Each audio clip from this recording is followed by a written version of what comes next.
I've got a little phrase I'm going to be using soon. It's about time. And it is about time.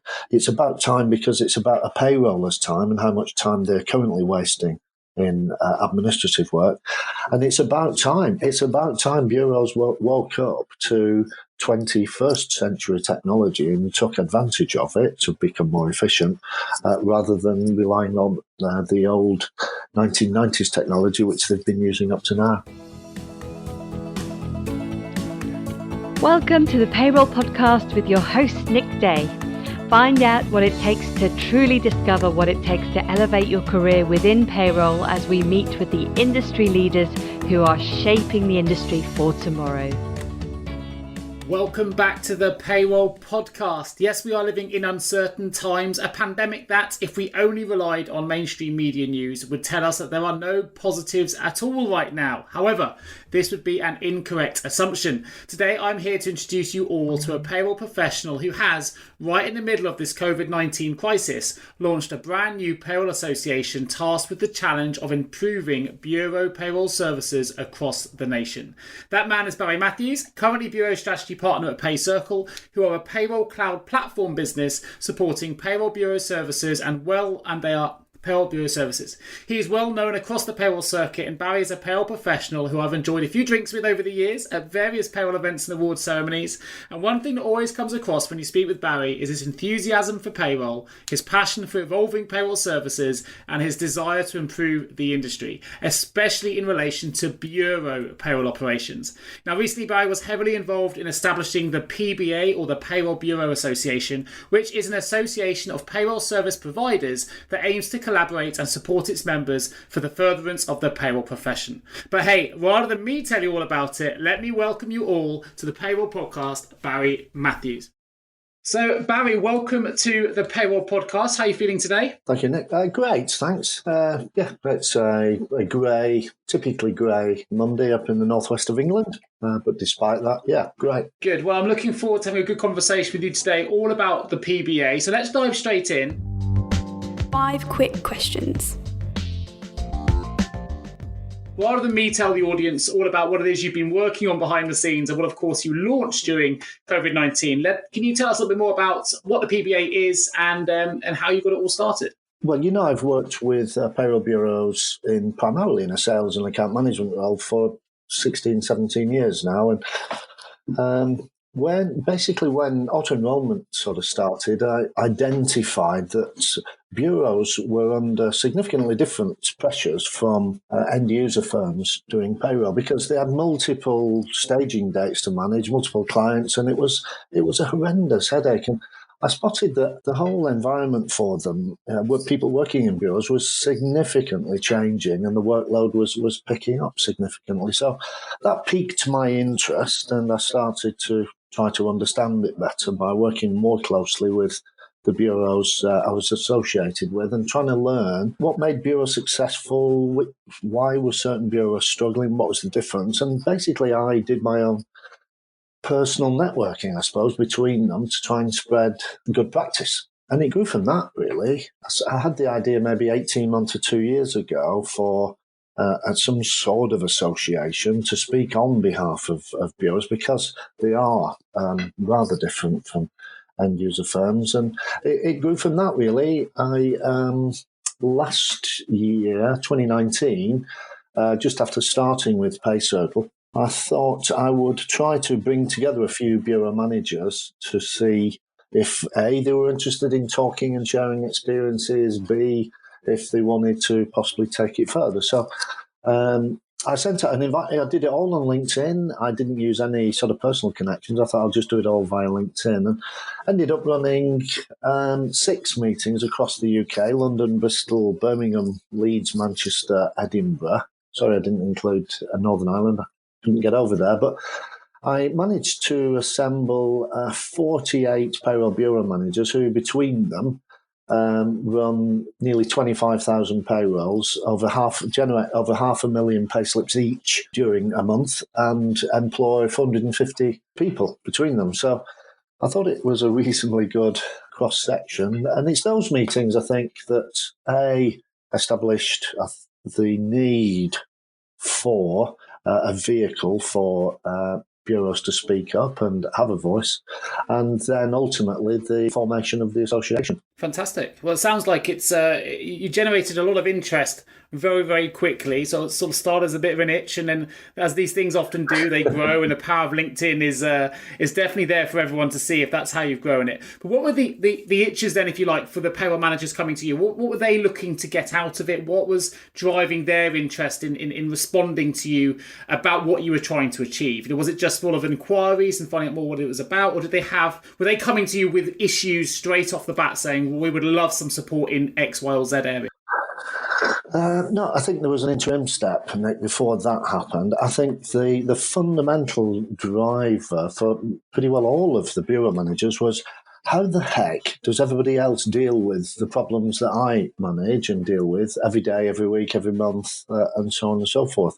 Whatever those problems might be, managing a team of 4, 8, 12, 25 bureau professionals, dealing with difficult clients. Most bureaus, or a good number of them, as you know, are within accounting firms. So how do I deal with partners and client managers who might not understand payroll? How do I price my product? How do I deliver my service? And so on and so forth. How do others do the same job as me? It was as simple as that, really.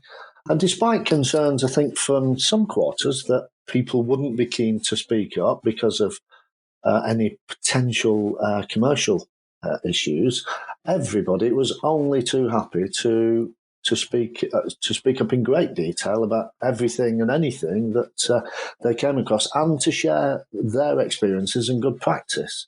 We've seen a lot of that during COVID-19 as well, I think, where the payroll communities really started to come together and share ideas and share best practice. I think something that I find quite interesting, what you mentioned there, Barry, and I'd be interested to know how, some of the solutions you're potentially looking to offer through the PBA in this regard. But I think the future of the payroll industry, if we park technology for a moment, because obviously that's going to be massive, and automation, those kind of things. But where I think there's a shortage at the moment is in the softer skills, and particularly in relation to leadership. And you mentioned there that managers are coming to you, and how do you lead these massive teams in some instances? And I think there needs to be some recognition of the partners that you referred to as well, and other business owners, that actually payroll managers need to be able to develop their leadership skills and those softer skills so they can manage complaints more efficiently, so they can manage teams more efficiently. Because, of course, at the moment, go back 10 years ago, it used to be all about finding the best people and how do we attract the best talent. I think now it's changed. It's about how do we retain the best talent so they never leave the door. And to do that, you need good development pathways and career pathways. So when these managers are coming to you with these challenging questions, because there's a different solution with every team and it's all quite bespoke when it comes to man management, what kind of things were you giving back, or were you opening it to the forum for other people to give suggestions, or what's the kind of process been? My process, my knowledge of payroll is, shall we say, limited. I'm not a payroll professional, but I have an excellent grasp of the commercialities and the practicalities of running a bureau, serving hundreds of clients and managing, 5, 8, 10, 20 people. There are a number of things. I think it's a bit of a British disease, isn't it? I think that managers aren't necessarily well trained to be managers. They tend to be people who are very good at the job. And I think it's the same in payroll. The very best payroll person gets promoted to be manager and then finds they're faced with a whole raft of different problems, not least band management, to a degree client management. So, yeah, it was definitely identified around, I'd say, every table that I held meetings at, that there is no guidance, there's no training out there for bureau managers as such. I think there are courses for payroll managers, but nothing for a bureau manager because of that extra dimension of what I call multiple masters. In addition to satisfying the employees and HMRC and TPR and so on and so forth, you also have to satisfy multiple partners in the business and multiple clients and multiple stakeholders at the clients. Now, it's a huge headache. So there was a definite groundswell of, yes, I need help in doing this. And that's the first place, probably. I'm looking down at one of the minutes that I had put together. And one of the first points is internal challenges and training, and how to manage staff and so on and so forth. And I think something that you've touched upon there as well is the stresses, and managing a big team comes with it a huge amount of stress, a huge amount of pressure. You're dealing with people's lives on a daily basis and inquiries that can add to a payroll professional's workload, particularly, as you say, within the bureau sector. And I think one thing we have recognised, without sort of jumping on the COVID-19 piece too much, but we can understand very much at the minute of how much the mental health of the payroll professional needs to be looked after, needs to be safeguarded. And if we don't have the right tools to do our job, or the right training, or the right support, then obviously mental health is something that can deteriorate, particularly when payroll professionals right now are working around the clock in very challenging circumstances with new legislation, new ways of working. With that in mind, with mental health, I think, being an issue that we need to tackle head on and not be scared of tackling within the payroll professional, because I know there are people out there struggling. How will associations like the Payroll Bureau Association be able to support those who actually do need that help, do need somewhere to go? What's kind of the memorandum from that side for the PBA? Given that the PBA has been in existence for 1 week today, that is fallen on the 11th of May, and I'll just give you a bit of background to that, if I could, please, Nick. It is a great question, but I mean, the background is that after running the roundtable meetings last year, I wanted to take it further, so I contacted everybody to ask if they'd be interested in doing something. I still didn't have a strong idea of would it be a formal organisation or not, because really I've just been a conduit, a vehicle for these people to progress their aims and aspirations. So I asked them, and 14 bureau managers got back to me and agreed to come together in Manchester, because after spending a few months travelling around the country, I asked them to come to me and save the travel. So, yeah, they came from London and Surrey and Edinburgh, Bristol and so on. And they sat down and it was agreed, yes, there is a need and that they ought to move forward with forming an association. There's discussion, as ever there would be, around what should we call it? Should be the Bureau Payroll Association or the Payroll Bureau Association then? So lots of silly discussion like that. But eventually it was agreed, yes, that they would do something, perhaps with my help, and that the launch date was going to be National Payroll Week in September, which would give them time to be able to arrive at a launch and be in a position to answer questions like the one you asked, which is how do we provide emotional and psychological support to a busy payroll manager. So, however, during COVID-19, I recognised during April that bureaus were under, I'm not going to use the word, I say under unparalleled pressures. People were working 15-hour days, 6 and 7 days a week in, as you said, Nick, exceptionally difficult circumstances, because I think bureau people, well, payroll people probably generally, they thrive in a team environment. They love working together. They are social animals. They like bouncing queries and ideas and problems off each other and having the support of a team. That was all gone, and they're surrounded by children and possibly partners, husbands, wives. So they're in these entirely alien surroundings, in a work sense, trying to deal with impossible a situation of regulation. You know, the guidance was changing on an actual daily basis at times, and I know a lot of people broke down in tears. I think a good high proportion of payrollers probably did during that time. I recognise we need to do something now. We must respond now. And so initially, again with the support of PayCircle, whose Zoom license I was using throughout April, I ran a couple of bureau managers just get-togethers during April, just to get people together for an hour, let them see they were not alone, and to be able to share problems and see who knew what the latest piece of advice was. And I was lucky enough to be able to get Kate Upcraft, who you will know and is highly respected in the industry, to join us for a good proportion of those meetings. So obviously she was turned to for a lot of advice by the payroll managers who needed to know how you deal with the subtle nuances of of lodging CGRS claims, and how do you calculate 80% in this, that, and the other situation? So I've avoided, as you can tell, you're answering your question about how the association will, but I don't doubt that they will look at some stage to give that sort of support, because I don't know if you know, just now, I mean, within 7 days, they've got over 170 members within the LinkedIn group. There's a long way for them to go yet, but it's definitely got some momentum already.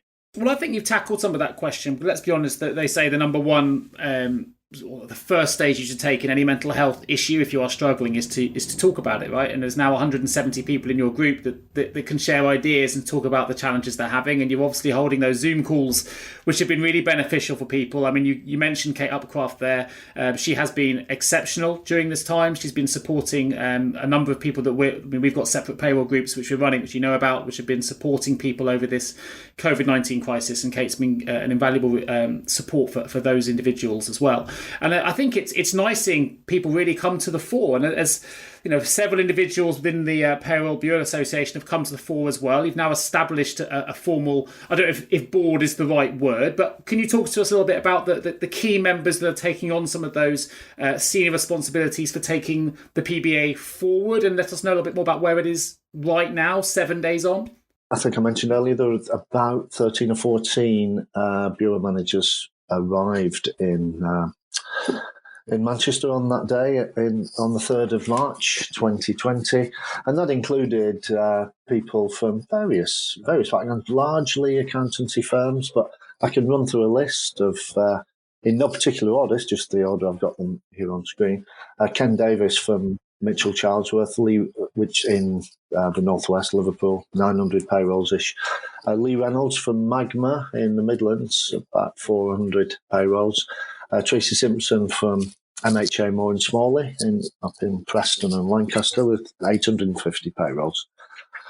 Adam Flight from down south, who at Moore Kingston Smith runs 600 or 700 payrolls. If we got any of these numbers wrong, I apologise in advance. Emma Lambert at Jackson Stephen in the northwest, running 400 payrolls. Haig Kingston from Paycheck, not actually a bureau manager, but with a keen interest in the aims of the association, where they have, I think, 1,200 payrolls. Linda Kelly from French Duncan up in Glasgow and Stirling, another 600 payroll bureau. Linda Burt from All Three Media, an unusual bureau in that they're an internal bureau running about 100 payrolls for ITV series, which is another interesting angle to it. So they have a payroll per programme, and she handles those with her team. Philip Johnson from PS 400 payrolls, Michael McAllister from Johnson Carmichael, large firm up in Scotland, about 1,200, 1,300 payrolls. Neil Cameron, Sheen and Tate in Edinburgh, 300 or 400 payrolls. Tracy Jerram at Cox & Co. in the southwest, a pure bureau that is not associated with an accountancy firm, and they bring an extra angle, I think, a different perspective on things. And Lisa Orton, who unfortunately couldn't make it on the final day, but Lisa is from PwC based in Birmingham, but she supports the movement too. Great. A lot of familiar names for me there. I know a lot of those individuals. I'm pleased to say I've supported a lot of them with recruitment over the years as well. I won't, they'll know who they are. But some really good familiar names. So it's good to hear them involved. Yeah, and I hope you continue to work with them too, Nick, in due course. So, you and me both. You and me both. So, work commitments on behalf of each of them have meant that they are variously able to contribute. So, the first thing we did was set up a Slack group at the meeting on the 3rd of March using the Slack software so that we could start networking. We had a WhatsApp group as well, so we can start communicating with each other. And obviously we had email addresses. So that formed the basis of it. And it was fairly clear, I suppose, in the first 3 or 4 weeks who were the most active members. And without wishing to be at all detrimental to those who have found work and home life commitments perhaps to be too much to be able to commit fully, the main people who have driven it forward have been Adam at Adam at Moore Kingston Smith. It's been Tracy Jerram at Cox & Co, who's been absolutely instrumental in helping to form some of the basic foundations of what the association does.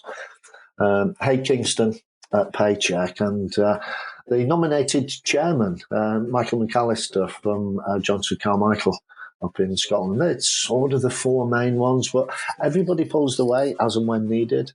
But Tracy has really been the key driver in bringing some structure to what goes on, I think it's fair to say. So where does that leave you, Barry? What's your involvement now with the PBA going forward? It's interesting, really, because it leaves me out of it, actually. I thought that might be the answer. As much as I desperately would love to stay involved and help them along, really for their sake and for mine. I've got a job that I need to fulfil. But for their sake and mine, I can't continue. Two reasons. Yeah, I've got a job to fulfil, and I think I can help bureaus in much more tangible ways, perhaps, with the PayCircle Bureau platform. But for them, it would not serve them well to be associated closely with any particular supplier within the industry, and certainly not a software supplier. So I withdrew. I'm not sure what my title is anymore, ex officio or visionary head. Well, it's nice to hear that you're clearly trying to set something up that is absolutely impartial, and I think that's absolutely critical to the success of any generally impartial association. So hats off to you there for doing that, because I think that goes a long way to showing how impartial you want this movement, if you like, to be. The last question, well, two last questions I've got on this before we jump in to find a little bit more about yourself. The first is, where does this sit then in relation to the other associations we know that already exist in the payroll profession? My personal view is there's enough room for all the associations, providing we're looking to support the future of the industry. We're trying to help people make their lives a little bit easier in what is a very challenging profession. As you say, it's very specific, it's very niche. So I think there's obviously room for it. But from your perspective, where do you think this sits in relation to the other associations already out there? It sits alongside them, I would say, with its own particular remit and focus, Nick.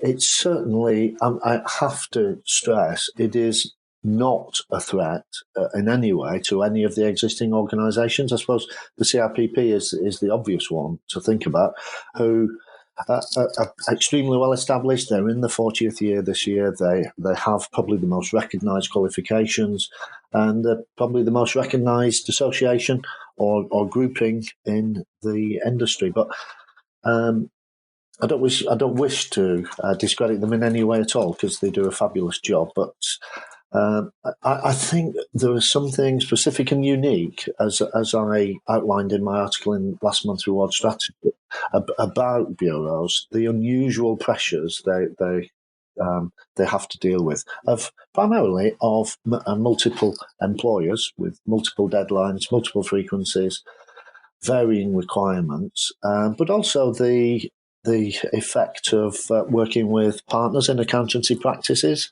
who don't always value payroll. Let's be honest, I can say that for you if you like. I did. I don't mind saying it. I'll put myself out there. That's fine. I know it. I deal with the challenges that comes back with on a regular basis.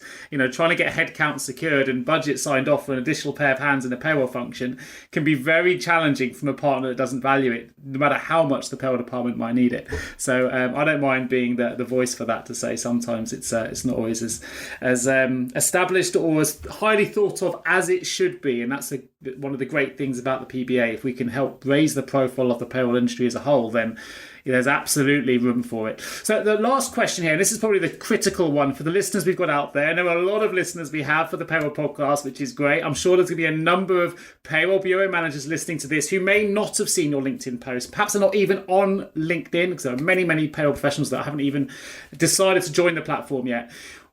Tell me a little bit about what I should be doing. If I'm listening to this now, I'm a payroll bureau manager, and I think, what, I'd love to join the PBA and find out more. What do I need to do? Is there a cost involved? How can I get involved? Yeah, okay. I think in the first instance, set yourself up if you aren't on already with a free account on LinkedIn. It's really straightforward, as you will know yourself, Nick, and search for Payroll Bureau Association. You'll find it pretty well straight away, and click to join. Click and ask to join, and you'll join the 176 other members who are already in there, as long as you are working in a payroll bureau or certainly have a strong connection with a payroll bureau, be it either a dedicated bureau or a bureau within a firm of accountants or bookkeepers or whatever. That's the way to get started. And I think then typical LinkedIn practice would follow. So just make yourself known, reach out, speak to any of the founders. I think all the founders of the association are set up as group admins. Pretty well, most of them anyway. Just reach out. They're all absolutely friendly people and dedicated to helping their fellow professionals. They've proven that over the last year or so, and I'm sure they will go on to prove it even more. So that'd be the first thing. As at now, I mean, they. It's hard to decide which. But we were thinking of what type of membership do we have? Is it corporate? Is it individual? How much should it be? And so on and so forth. But such was the nature of the rush at the end to get something out in this situation that nothing's been decided yet, Nick. So there is a webinar on the 4th of June. I'm not sure when this will go out, Nick, but on the 4th of June. Yeah, I'll get it out before the 4th of June. Don't worry. So there'll be time to hear that and join it for sure. And I'll try and add a link to the episode notes if I can. Yeah, well, that's where the members of the association will throw it out to the floor to ask what the membership are looking for themselves. Because it's an association for the members, and so they'll be seeking input from everybody who's in the group before deciding how to move it forward and what priorities there need to be. Obviously, there are no full-time employees in the association. They are all hardworking bureau professionals and more hardworking than they've ever been right now. So their ability to commit to make significant progress will be a little bit limited, which is a shame that I can't help, because I suppose I could lend some of my personal time, but still they've got to do it themselves. And again, I'm unable to answer that question because there is no answer to that question yet until it's been formalised. But it sounds like now's the best time to join, because if you join now, then there's a chance you can influence that question before these things get established. Correct, so absolutely. There you are. Jump onto LinkedIn, search for Payroll Bureau Association, join the group, and let's see where it leads. And I'll make sure there's a link to that webinar in the episode notes. So if you do want to join that webinar, click to the episode notes right now and you can register yourself for that chat on the 4th of June. So we're going to jump to a quick advert break. When we come back, we're going to find out a little bit more about Barry Matthews. And in section 2, we're going to find out a little bit more about, I guess, the technology, some of the bureau things that Barry's been involved in outside of the PBA that I think everyone will want to hear a little bit more about, including a great article that I wrote recently about the 3 fundamentals for payroll. So if you want to find out what they are, stay tuned. We'll be back with you in just a moment after this advert break. This is just a quick advert to let you know that if you haven't heard the latest payroll song that's doing the rounds and was played recently at the CIPP conference, then you don't want to miss it. It's called My Payroll Career. It's available now on iTunes and Amazon Play, YouTube and other sources as well. If you love payroll like we do, then go check it out.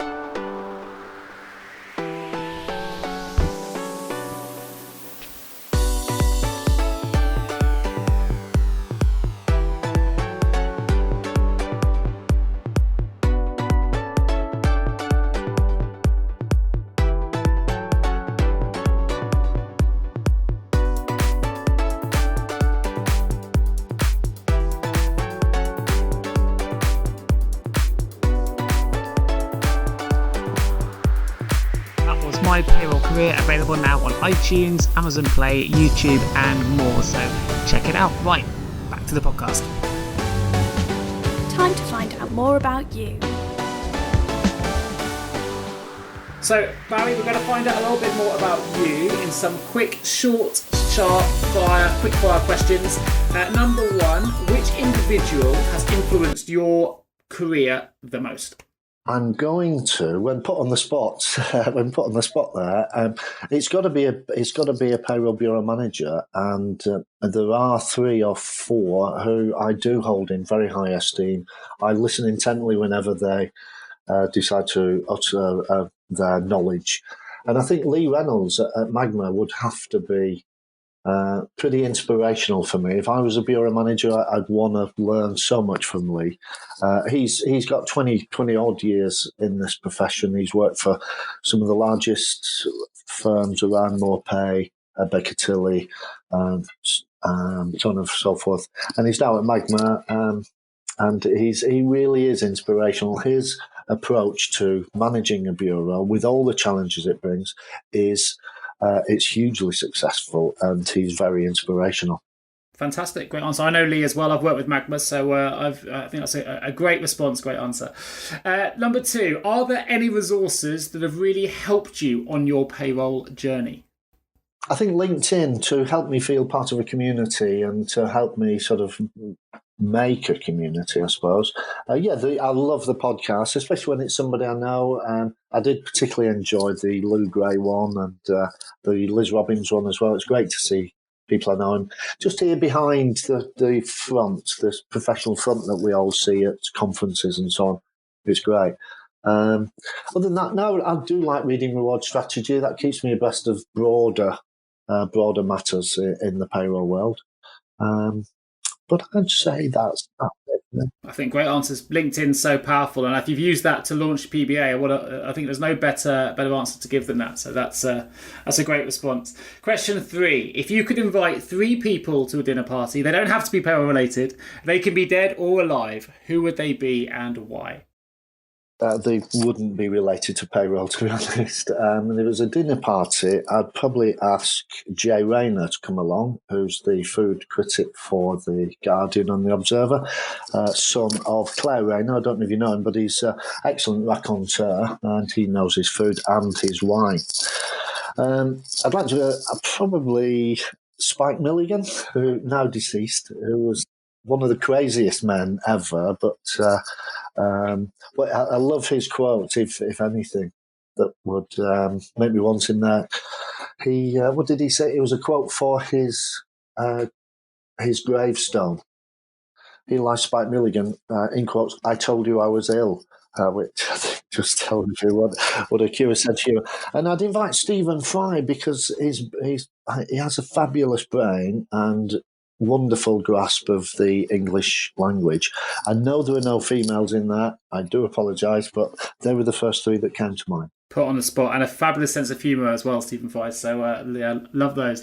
Last question. If you were thrown by the last one, this is going to throw you even further. Before we jump back into the serious stuff, if you had any superpower, what would it be and why? The ability to communicate with people who had closed minds, just to open their mind a little bit and give them a peek of a slightly different way of seeing things. I'm thinking particularly of accountants here who just don't get to.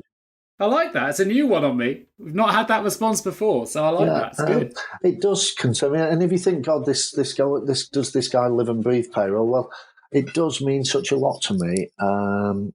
And it does occupy a lot of my time outside work as well in my thought processes. So just to lift a bit of a veil on closed minds and help them to see a slightly different way of approaching accounting businesses and the payroll aspect of their firms. I think that's a great response. And from a recruitment perspective, I think it's incredibly relevant as well, because we could use that for diversity and inclusion as well. I think it's a clever answer, not one I've heard before, but fully endorsed by me. So fantastic. Well, listen, let's jump into the nitty gritty of payroll once again. Have you ever asked yourself, how can I recruit payroll staff effectively? Please don't give up on your recruitment project just yet. Here at JGA Payroll Recruitment, we appreciate the difficulties associated with attracting, recruiting and retaining top payroll talent. We also understand just how costly a poor payroll hire can be. JGA Recruitment are a niche payroll recruitment agency who will partner with you to resource payroll candidates who will improve both the accuracy and efficiency of your payroll department. Contact us today on 01727 800 377 or visit jgarecruitment.com to find out more. 5 technical questions. One thing I think the listeners are going to really enjoy listening to, and I'm going to throw this upon you, but I read your article with some real interest here, and I want to bring it to the masses. So you wrote an article on LinkedIn, the platform we mentioned earlier, which was working from home, the 3 fundamentals for payroll. Without giving anything away, I wondered if you could tell the listeners a little bit more about that article and what those 3 fundamentals for payroll are. Because as we know, 99% of the population within the payroll community are still working from home at the moment. So I wonder if you could share some of those insights with our listeners on the podcast. Yeah, I just noticed I published that on the 19th of March, the day before my birthday, and just about when all this, well, it's pre-lockdown actually, wasn't it? Was it the 23rd that lockdown happened? So it was pretty well in anticipation of that. 1 or 2 bureaus, I'd say maybe 5 to 10% at most of bureaus had started working from home. The rest responded soon after. And I thought it wise to just give my views on some advice on my experience of how to deal with working from home. So, I mean, it's not just how do you deal with working from home as an employee. It's probably from a corporate level. So, resilience of the underlying system is a critical piece, because when you're working remotely from the database where the payroll data is stored, as everybody is in this situation, you do need a resilient underlying database that's where I was able to highlight that PayCircle using SQL sat underneath the Azure platform gives about as resilient a system as you can get. It's relied on by the US Ministry of Defence for their data storage purposes, so it's probably good enough. The second is performance, I think, again, related to operating in a distributed environment. Many payroll solutions used today were actually first written 20 or more years ago. That does mean they're very feature-rich, but it does also mean that they were built using technologies which aren't taking necessarily advantage of all today's capabilities. I mean, some of them are using old, perhaps flimsy databases underneath, and the performance of those databases operating in a distributed environment will be less than perfect, shall we say. I've got to be careful as to what I say in that situation, but performance, resilience and security. Perhaps I should have put that first, really. But security of data when you're not operating in a single office building where perhaps it's easier to control who has access to what, when all the payroll people and sometimes the employers are connecting into a system from various locations using various methods from various machines and so on and so forth. Security is going to be a huge concern. And again, I have to say that PayCircle with the security which is inbuilt and the automatic backup which is inbuilt into Azure is as resilient as you can get. Although there are other systems, obviously, out there which deal with it fairly well too. Just to reiterate, it's a really good article. Take a look at it. I think you've kind of predicted what was to come very, very well. But the 3 fundamentals you mentioned there, resilience. Well, we've seen resilience not just across software, but across the payroll profession in absolute abundance. So I think that was an absolutely critical point to pick out. Performance, you mentioned again, maybe from a software context, but actually the performance of payroll professionals over the last 60 days has been phenomenal. And security, of course, well, let's be honest, the last 60 days has probably changed the world of work forever as we know it. And security is going to be something that is going to be absolutely critical going forward. And I thought it was a really clever article. And I think it's, if I can drive some traffic to that, I think it's well worth a 5-minute read if you get a minute. So nip over to Barry's profile, which I'll put in the episode notes, his LinkedIn profile. If you want to connect, you can find the article and read it in its full glory. But wanted to highlight that here. Now, with COVID-19 having a profound impact on the payroll professional, Barry, what do you think will be the biggest positive? I like to keep these things positive to come out of this pandemic for payroll professionals once we start to move forward. What do you think that will be? A greater recognition. I think it's my immediate response, and it has to be greater recognition within the profession and outside the profession. That is, in those who payroll professionals serve, employers and employees. I've heard lots of stories of very grateful employers who've recognised how hard their service providers have worked during this period. But I think within accounting firms as well, to go back to that old nut,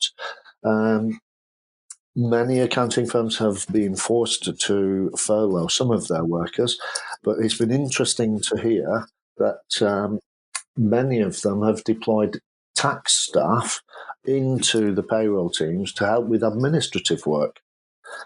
Now, I think that's an incredible, not about time, but a change in circumstance, isn't it? Where tax people, corporate tax, personal tax, who might typically be rewarded more highly or regarded more highly than payroll people, are now acting as admin assistants to the busiest and most pressured service in an accounting firm. So, yet recognition, I'd have to say, hopefully is going to be the thing which drives considerable change going forward. I hope so. I hope it stays. I hope it is going to be as big as we believe it can be, and it's not a short-lived recognition, because certainly we've noticed a difference as a recruiter. We've started to get vacancies coming in from people that, let's be honest, we wouldn't usually take calls from. Not because we wouldn't take calls, because they wouldn't call us. And that is, talent professionals, HR directors, finance directors, and tax directors calling us saying, can you help?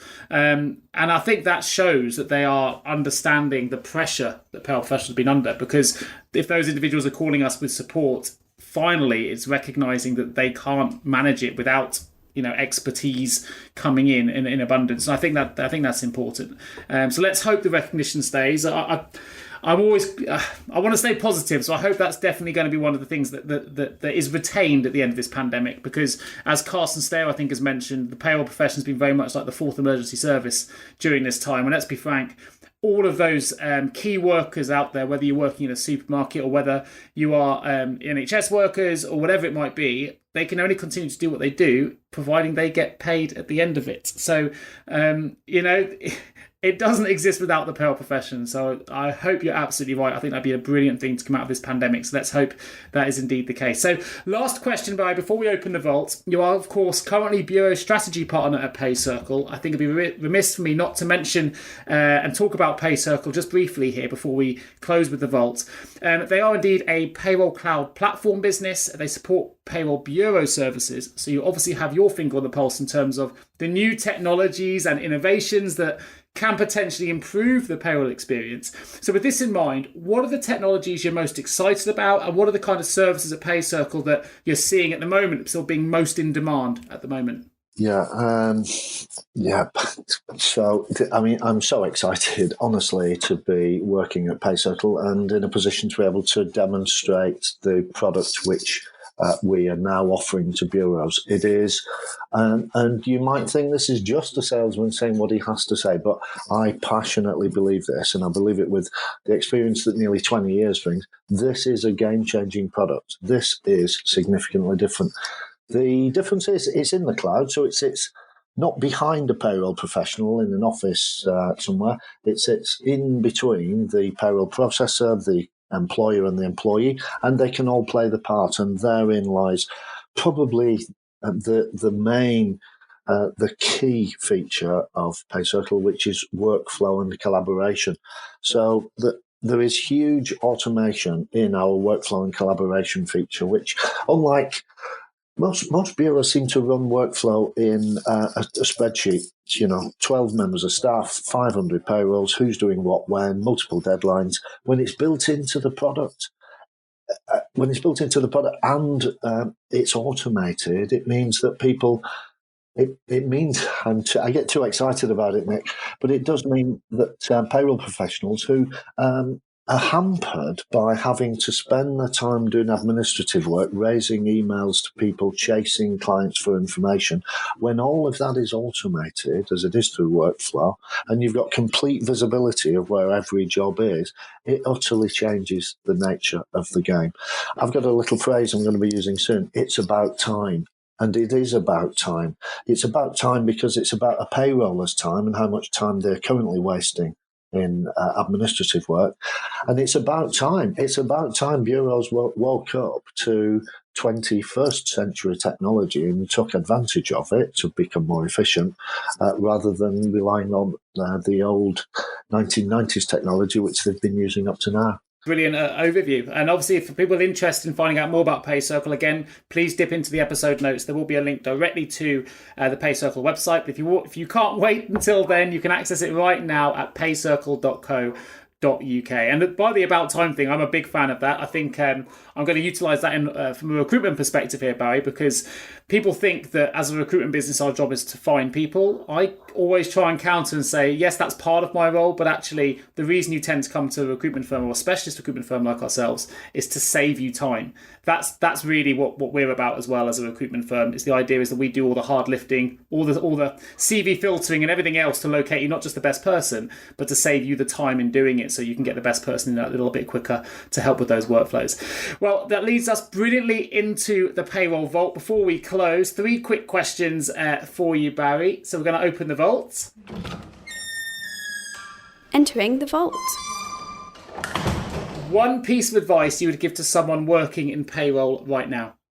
It'd be too obvious to say, take a look at PayCircle. I think what I would say is be prepared for change in your profession, but don't be scared of it. If you want to carry on doing your old job, you can, but be prepared to specialise within payroll. There are specialists out there, and that's the future, I think, for a lot of payroll people. Totally agree. Love that. And you won't have any me arguing with you in that case whatsoever. If you had the power of foresight and you could change the entire payroll industry with one action or one improvement, what would that action or improvement be?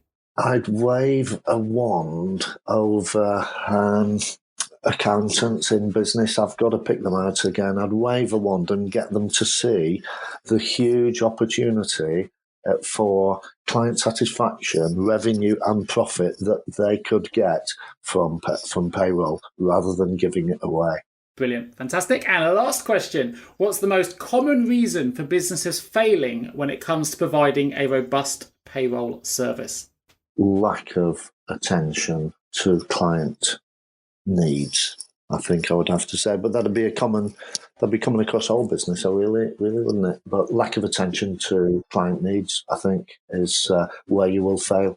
Excellent. Well, that just about brings us to a close, Barry. I think we've learned an awful lot today about the Payroll Bureau Association. Hopefully those listening that are interested in that know where to go to find out more. I hope that continues to go from strength to strength. I hope it continues to raise the profile of the industry. Thank you ever so much, Barry, for joining me today on the Payroll Podcast. I will, of course, include all the links we've mentioned in this episode in the episode notes. That includes Barry's LinkedIn profile. I'll try and find a link to the group as well, and of course to paycircle.co.uk. But thank you ever so much for joining me today, Barry. It's been an absolute pleasure. It's been really great to have you. Cheers. Thanks very much indeed, Nick. All the very best to you and to your colleagues at JGA. Fantastic. I believe my colleague, my sales director, Abu, still owes you a beer as well, I think. He does. To mention that at the end of the podcast. So Thank you. I'll make sure he pays that at the next award ceremony or conference I meet you at. Yeah, look forward to it. I really do. Thanks a lot, Nick, again. Thank you so much for tuning into the Payroll Podcast with Nick Day of JGA Recruitment. If you need help with a current payroll vacancy, then please get in touch with Nick and his team. All contact details can be found in the episode notes. In the meantime, to make sure you never miss a future episode, please subscribe to the show through any of your favourite podcast channels. Till next time.